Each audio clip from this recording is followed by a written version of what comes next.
안녕하세요. 결혼한 지 1년 만에 이혼하게 된 30대 여성입니다. 아이는 없어요. 솔직히 말하자면 있을 뻔했었는데 유산했거든요.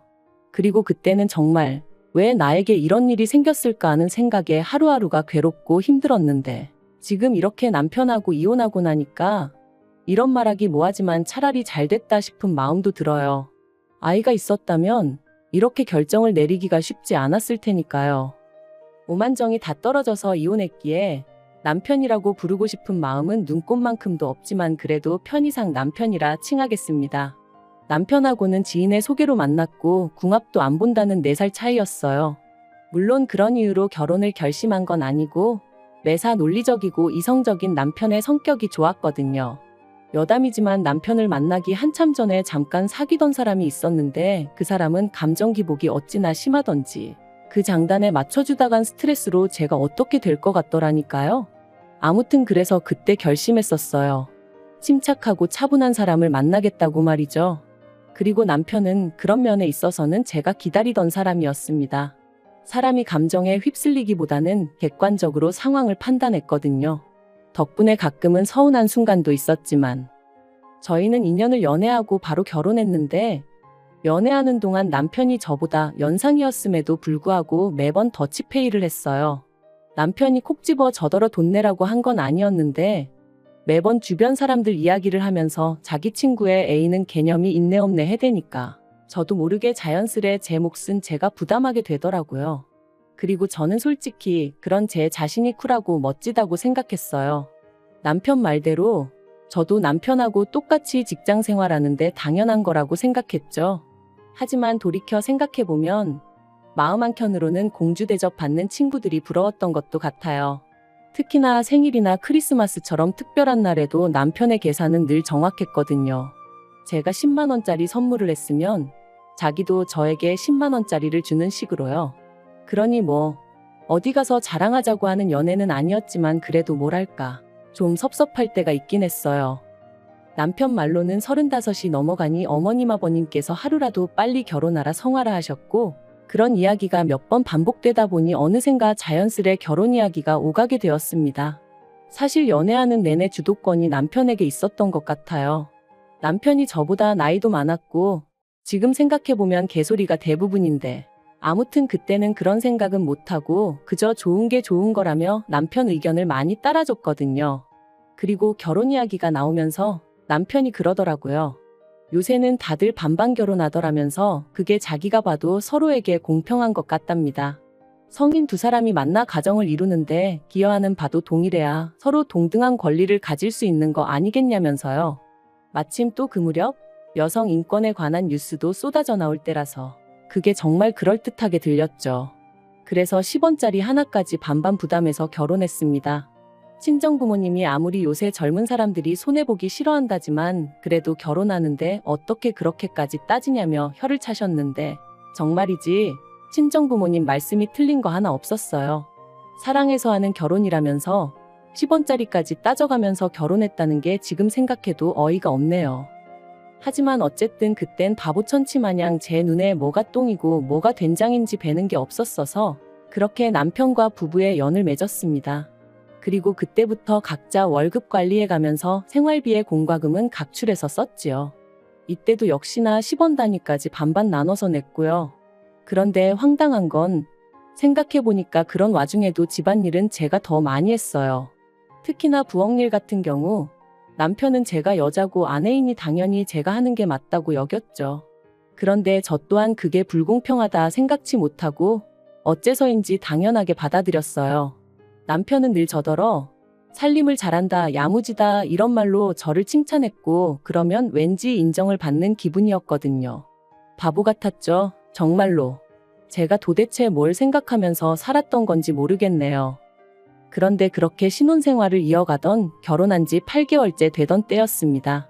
어째서인지 그 무렵 몸이 찌뿌둥하고 평소와 다른 게 느껴지더라고요. 그래서 별 생각 없이 감기 몸살약을 먹으려다가 문득 혹시나 하는 마음에 병원을 찾았는데 임신이었죠. 계획보다 빨리 찾아와준 아기 천사 때문에 놀라기도 했지만 이내 그 놀람은 기쁨으로 바뀌었고 바로 남편에게 연락을 했어요. 남편도 소식을 듣고는 정말 뛸 듯이 기뻐하더라고요. 하지만 임신 4개월 차가 돼가던 때 시부모님과 함께 점심 식사 자리를 갖게 되었는데 이런저런 이야기가 오가던 와중에 산후조리원 이야기가 나왔어요.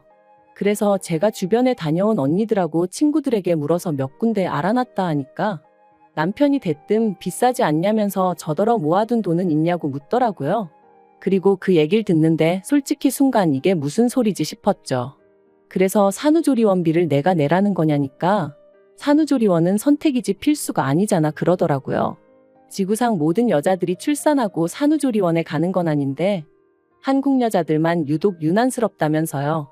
그러면서 저더러 제 돈 내고 갔다 온다 하면 그건 뭐라 안 하겠는데 대신 다녀와서는 집안 청소도 2주 동안 제가 해야 된답니다. 제가 집을 비운 동안은 자기가 다 해야 한다면서 말해요. 그리고 그런 이야기가 오가는 동안 시부모님이 보이신 반응도 어이가 없었습니다. 솔직히 다른 사람들 말이 아이를 가지면 산후조리원 비용 정도는 시댁에서 지원해 주시는 일도 있다던데 저희 시부모님은 산후조리원비를 아내더러 내라는 한심한 당신들의 아들을 보고도 웃기만 하실 뿐 하다못해 말이라도 왜 그러냐 그런 소리 좀 하지 마라 뭐 그런 말씀 한마디조차 없으셨거든요.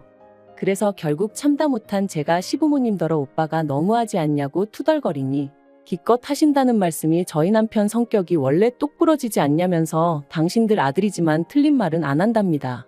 그러니 거기다 대고 제가 무슨 말을 더 하고 싶었겠어요? 그리고 한편 조심한다고 조심하고 티를 안 내려고 무척이나 애를 썼는데 결국엔 회사에서 제 임신 사실을 알아버렸습니다. 사실 제가 다니던 회사는 직원 수가 10명 남짓이다 보니 솔직히 출산휴가니 육아휴직이니 이런 건 그림의 떡이나 마찬가지였거든요. 그래서 결국 임신 사실 확인하고 한 달도 채 되지 않아서 쫓겨나듯 회사에서 나와야만 했어요. 여담이지만 사장 아들이 대표 자리를 차지하고 난 이후로는 모든 게 빡빡해진 상황이었다 보니 어디 하소연할 곳도 마땅치 않았고요. 노무사를 통해 법적으로 다퉈보라는 조언도 받았지만 거기서 받을 스트레스를 생각하니 뱃속의 아이도 걱정이 되어서 여러 가지로 엄두가 나질 않았던 게 사실이에요. 하지만 그러면 뭘 하나요? 어이없게도 퇴사하고 얼마 지나지 않아 아이마저 저를 떠났는걸요. 그리고 이로 인해 저는 완전히 무너졌습니다. 남편은 아이는 또 가지면 된다 했지만 딱히 위로처럼 들리지는 않았죠. 아무튼 제가 남편더러 당분간은 좀 쉬어야겠다 했어요. 직장을 다시 구하는 건 그래도 그동안 제 경력이 있고 하니 걱정할 바가 아니었으나 건강이나 감정적인 건 어떻게든 좀 추스려 놓지 않으면 안 되겠다 싶었거든요. 그랬더니 남편이 그런 건 뭐 저 알아서 하라더니 정말 일주일도 안 돼서 자기가 도맡았던 집안일을 손에서 딱 놔버리대요. 자기는 회사 일 하는 것만으로도 힘들다면서. 그런데 그런 남편한테 좀 서운하면서도 어째서인지 그게 당연하게 느껴지더라고요. 남편이 외버리니까 제가 집안일을 해야 한다고요. 하지만 그렇게 지낸 지 한 달쯤 됐나 남편이 저더러 왜 생활비를 안 내놓냐는 거예요. 그래서 제가 난 직장을 안 다니지 않냐니까. 그래도 처음부터 반반 결혼했으니 제 몫은 제가 스스로 책임져야 하는 거 아니냐면서 저더러 모아둔 돈으로 뭐 할 거냐고 이럴 때 쓰는 거라나요? 그리고 저는 뭔가 찜찜한 기분을 지울 수가 없었습니다. 따지고 보면 자기는 바깥일 한다고 그래서 제가 집안일을 다 도맡게 된 건데 그렇다고 제가 집안일 한 거에 대해서 누가 월급 주는 건 아니잖아요. 그런데 생활비까지 내놓으라니 뭔가 단단히 이상하단 생각이 들었죠. 하지만 왠지 치사하기도 했고 당시 제 자존감이라고 해야 하나 그런 게 완전히 바닥을 치고 있었거든요. 내가 왜 이러고 살지? 이렇게 사는 게 무슨 의미가 있지? 그런 생각이 들 정도로요. 아마 지금 생각해보니 우울증 초기였지 않았나 싶네요. 아무튼 그렇다 보니 바보같이 따지고 들지를 못했어요. 말로는 치사하고 더러워서 주고 만다 했지만 실은 어쨌든 직장에서 잘린 건 저고 그런 제 자신이 초라해서 견딜 수가 없었거든요. 그런데 그런 와중에 괜히 남편하고 말싸움이라도 했다가 남편이 저를 무시하는 말을 하기라도 하면 제가 견뎌낼 수 있을 것 같지도 않았고요. 그런데 제가 가만히 있으니 정말 무슨 가만히로 보이기라도 했던 건지 이혼을 결심하게 된 결정적인 사건이 있었습니다. 저는 하루에 보통 2끼를 먹어요. 아침은 원래 직장 다닐 때도 안 먹었고 점심은 도시락으로 저녁은 집에서 남편이랑 먹었죠. 그런데 직장을 나온 이후로는 점심도 집에서 혼자 먹어야 되니까 별로 입맛이 없더라고요. 그래서 보통 간단한 스낵으로 허기만 달래는 시기였어요. 그리고 덧붙이자면 이 간단한 스낵은 전부 다 순수한 제 돈으로 샀습니다.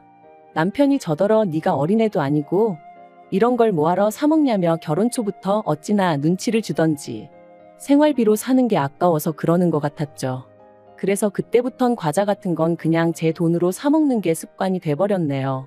그리고 그날도 점심은 쿠키 몇 조각으로 때웠더니 오후 5시 좀 넘어가니까 배가 고프더라고요.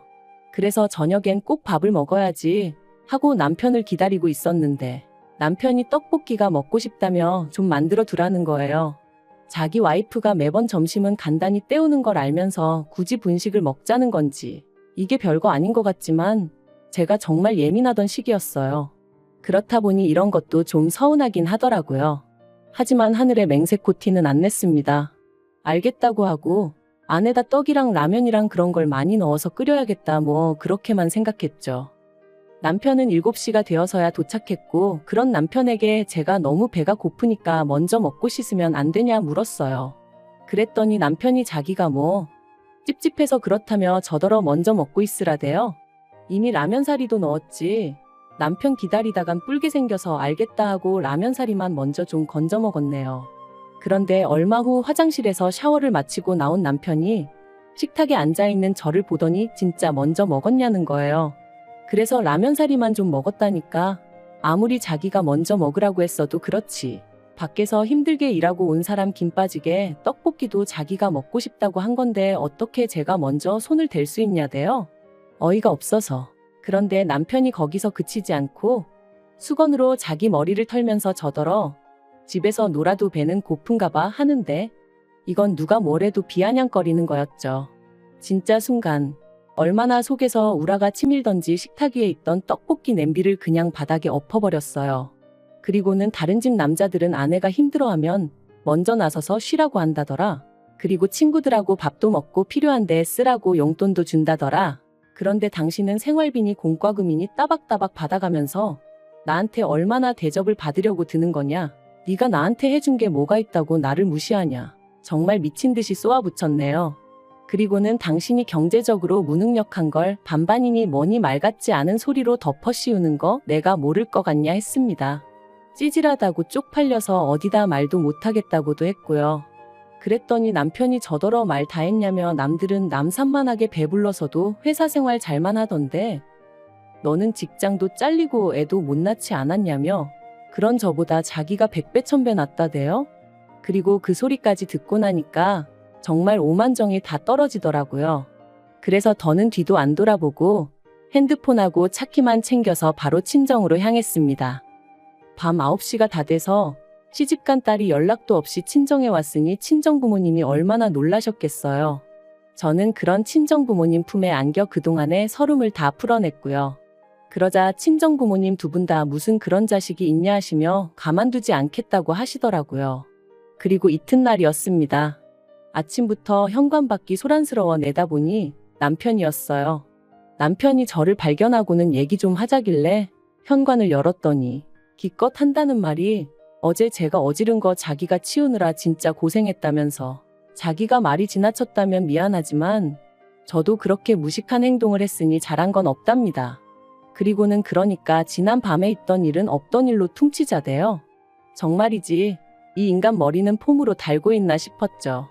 사과 같지도 않은 미안하다 한마디 틱 던져놓으면 내가 쪼르르 따라갈 줄 안 건가 싶은 게 그런데 그때 친정아버지께서 달려나와 남편의 멱살을 잡아 현관 밖으로 끌어내셨습니다. 그리고는 지 마누라 하나 먹여 살릴 주제도 못 되는 게 결혼을 왜 하냐고 그렇게 반반이니 나발이니 해댈 거면 그냥 혼자 살라며 욕을 퍼부으시대요. 한 번만 더 내 딸 주변에 얼씬거리면 그때는 이 정도로 끝나지 않을 거라면서 말해요. 그래서 결국 친정부모님의 강력한 지지로 저는 남편과 이혼을 결심했습니다. 솔직히 반반 결혼 생활이 이혼 사유가 될까 싶어 걱정이 많았는데 생각보다 저희와 비슷한 문제로 고민하는 부부들이 많다는 게 좀 충격이었고요. 그래도 뭐 어쨌든 결과적으로는 저한테 도움이 되었죠. 남편하고는 결혼 유지 기간이 짧았기에 위자료 같은 건 받아내지 못했지만 기대도 없었기에 그 부분은 뭐 딱히 실망스럽지도 않아요. 제가 정말 후회되고 속상한 건 단 한 가지. 결혼 전부터 남편이 저를 생각해주는 척하며 어지간히 저란 사람을 제 가치를 후려치고 깎아내리고 있었는데 그걸 진작에 알아채지 못했다는 사실뿐입니다. 남편 같은 사람 때문에 제 인생의 황금기라고 할 수 있는 젊은 날의 한 페이지가 잔뜩 얼룩져 버린 게 너무 속상하고 아깝고요. 하지만 앞으로는 무슨 일이 생기건 간에 무조건 제 자신을 탓하며 살지는 않을 거예요. 이번 일을 통해 제가 누구보다 사랑해야 할 존재는 제 자신이라는 걸 확실히 깨달았으니까요.